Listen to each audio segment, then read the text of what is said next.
Se você chegou agora, pare. Pare de verdade. Não é metáfora, não é clickbait, não é exagero de internet. Pare o que você estiver fazendo. Tire os olhos da tela por um segundo e entenda o que está acontecendo. Porque o sistema financeiro, com o qual você foi dormir no final da semana passada, simplesmente não existe mais. Ele não está em crise, não está passando por um ajuste e não está volátil. Ele quebrou silenciosamente enquanto a maioria das pessoas dormia, e agora estamos vendo apenas as rachaduras aparecendo na superfície. Nós avisamos que algo estava se formando. Falamos dos sinais estranhos, das mudanças discretas nos bastidores, das movimentações que não fazem sentido em um mercado saudável. Falamos que o início do novo ano seria um ponto crítico. Mas sendo honesto, nem mesmo quem acompanha isso há décadas imaginava que a virada seria tão rápida, tão agressiva e tão fora do controle. O que aconteceu não é uma alta comum, não é especulação, não é um rally qualquer. É um evento de ruptura. Quando os mercados asiáticos abriram, a prata não subiu. O último preço registrado simplesmente ficou para trás. Não houve negociação gradual.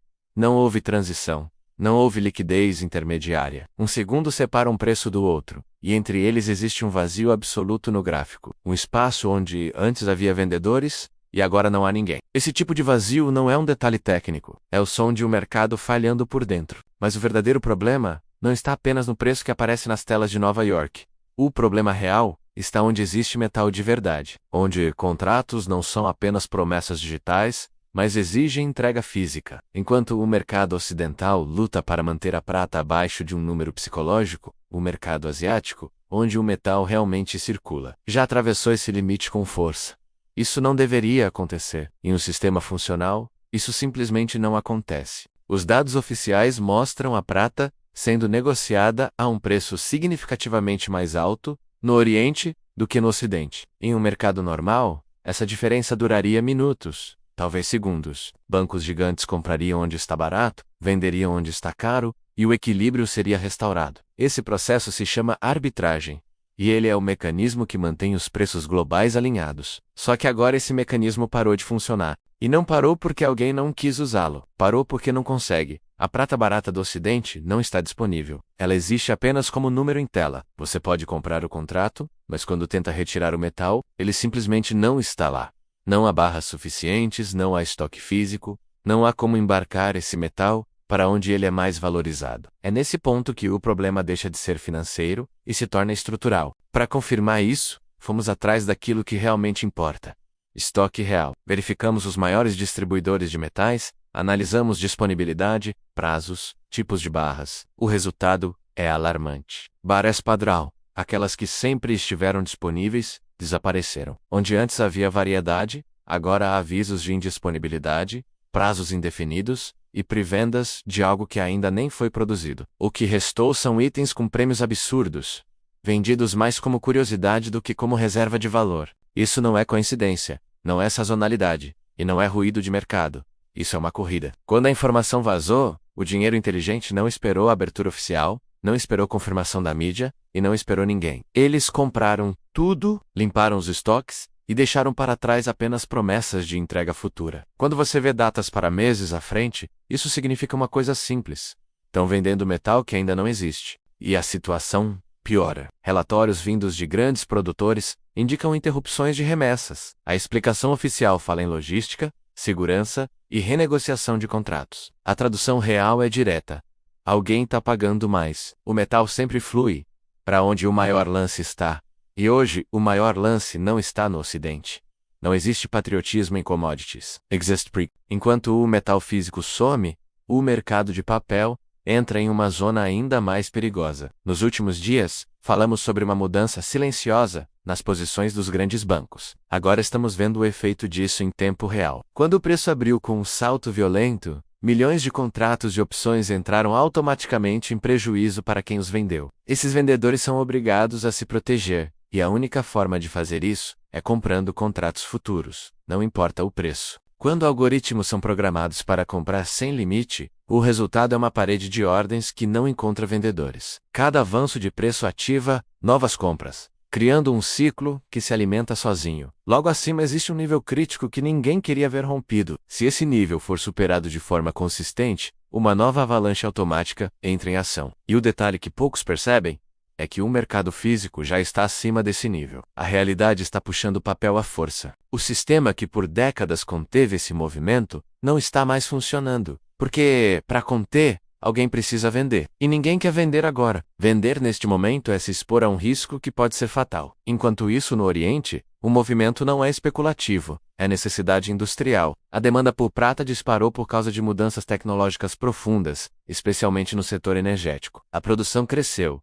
mas o consumo cresceu muito mais rápido. Os estoques estão caindo, e quando um país percebe que um insumo estratégico está se tornando escasso, ele não negocia, ele protege. O preço mais alto não é ganância, é sobrevivência. O problema para o Ocidente é simples. Quem paga mais, leva o metal. E isso cria uma situação inédita, onde países passam a disputar sobras. Isso se reflete em um indicador que quase ninguém acompanha, mas que é devastador quando dispara o custo de aluguel da prata. Em condições normais, esse número é irrelevante. Hoje, ele indica a escassez extrema. Historicamente, movimentos assim só acontecem quando os cofres estão vazios. Quando isso se combina com a inversão entre preço à vista e preço futuro, o mercado entra em território de colapso. O metal disponível agora vale mais do que promessas futuras. O mercado está dizendo, em alto e bom som, que não quer papel, quer barras. Isso destrói quem está vendido, porque cada dia custa mais caro manter a posição, enquanto o preço segue contra eles. Não existe saída limpa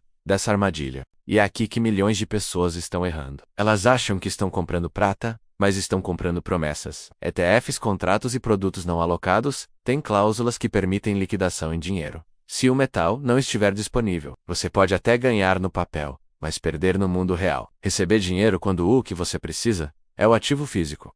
É um risco que quase ninguém está considerando. Isso nos leva ao lado geopolítico da história, porque isso não é apenas mercado, é estratégia. Prata não é luxo, é infraestrutura. Sem ela não existe tecnologia moderna, não existe defesa e não existe transição energética. Quem controla a prata, controla cadeias inteiras da economia. Ao bloquear fluxos, o recado é claro, e não se resolve com impressão de dinheiro ou discursos políticos. Enquanto isso, os sistemas automatizados que por décadas pressionaram o preço para baixo, começaram a fazer o oposto. Os modelos quebraram. As premissas falharam, as máquinas passaram de freio para acelerador. Quando algoritmos competem entre si em um mercado sem oferta, o preço perde qualquer noção de limite. É nesse momento que surgem os travamentos de bolsa, os circuit breakers e os congelamentos artificiais. Quando o mercado fecha a força, a confiança morre. E quando a confiança morre, um mercado paralelo nasce imediatamente. Nesse mercado paralelo, o preço é outro. A história mostra que quando grandes instituições estão em risco, as regras podem ser reescritas depois do jogo. Negócios podem ser cancelados, ganhos apagados e vencedores punidos para salvar quem errou. É por isso que possuir algo real faz toda a diferença. Ao mesmo tempo, surgem relatos de grandes compradores, negociando diretamente com produtores, garantindo produção futura e retirando oferta antes mesmo de ela chegar ao mercado tradicional. Quando isso acontece, o preço exibido na tela perde relevância. Pense com calma. Se você vende hoje, o que recebe? Moeda, papel, promessas.